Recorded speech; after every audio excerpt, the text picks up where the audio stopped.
కురుములకు మరింత చేరువై పేద విద్యార్థులకు నాణ్యమైన విద్యను అందించేందుకు కృషి చేస్తారనే దూరదృష్టితో కోకాపేటలోని తెలంగాణ రాష్ట్ర కుర్మ విద్యార్థి హాస్టల్ ట్రస్ట్ భవనం నెలకు 90 లక్షల నుండి కోటి రూపాయల వరకు అద్దెకివ్వడానికి పూనుకున్నారని వక్తలు కొనియాడారు.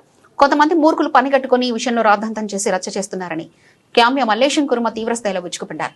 కుర్మ సామాజిక వర్గానికి చెందిన పేరొందిన మాజీ professor Kancha Ilaiah, senior journalist Pasham Yadagiri, గత కొంతకాలంగా పదే సోషల్ మీడియాలో తప్పుడు ప్రచారం చేస్తున్న assistant professor Gurunath, Osman university విద్యార్థి కొంగొండ పాండు, లండన్ లో ఉన్న మంత్రి సుభాష్ 4 గోడల మధ్య ఉంటూ ఎవరు ఏది చెప్తే అది కలం చేతిలో ఉంది కదా అని ముత్తా సంపత్ తదితరులు ఏనాడు సంఘానికి సేవ చేసిన పాపాన పోలేదని, సంఘానికి 1 రూపాయి కూడా ఖర్చు పెట్టని వారు, కనీసం సభ్యత్వం తీసుకున్న వారు కూడా పదే సంఘంపై బురద జల్లే ప్రయత్నం చేస్తున్నారని, వేడిలు వేయించి జైలుకు పంపాలని చెప్పడం సిగ్గుచేటని, వారి అధ్యానానికి నిదర్శనమని పెద్దలు చెప్పారు.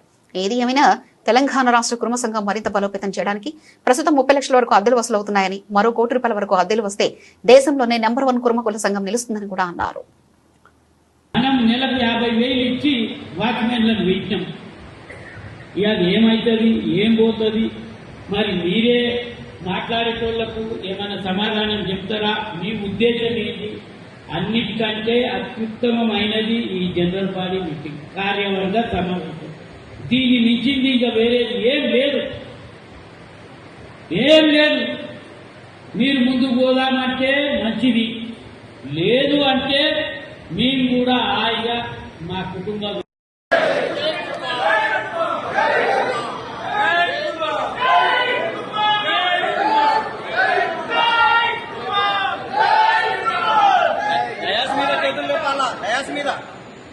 ఇప్పుడు ఇంకా 350 మందిని చేయండి. ఇంకా ఇంకో 400 మంది అయినా 4 నెలల పైసలు పెడితే 4 కోట్లకు భవనం వస్తుంది. ఇంకో 400 మందికి అవకాశం ఉంటుంది. కాబట్టి నిన్న స్వర్గీయ